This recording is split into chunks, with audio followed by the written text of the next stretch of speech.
পরীক্ষা শেষ হওয়ার সাথে সাথেই রং তুলিগুলো বের করেছি, বেশ কয়েকটা ছবিও এঁকেছি টানা। এই খামখেয়ালি পানাগুলো না আমার মধ্যে ছোট থেকেই আছে, যখন যেটা ইচ্ছে করে টানা সেটা করতে থাকি, তারপরে কিছুদিন আর করি না। এই ছবিটা দেখে কি কারোর কথা মনে পড়লো তোমাদের? বেলায় রেডি হয়ে গিয়েছিলাম, কোথায় যাচ্ছি বলো তো? পরীক্ষা শেষ সবাই কোথায় যায়? মাসি বাড়ি, মামা বাড়ি ঘুরতে।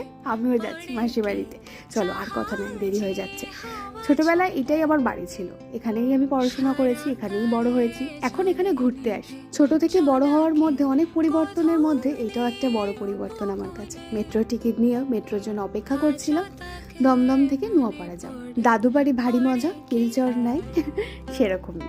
বিকেলবেলায় আমি আর বনু মিলে হারমোনিয়ামে বসেছিলাম। আজকে বনু হয়েছিল আমার দিদিমণি।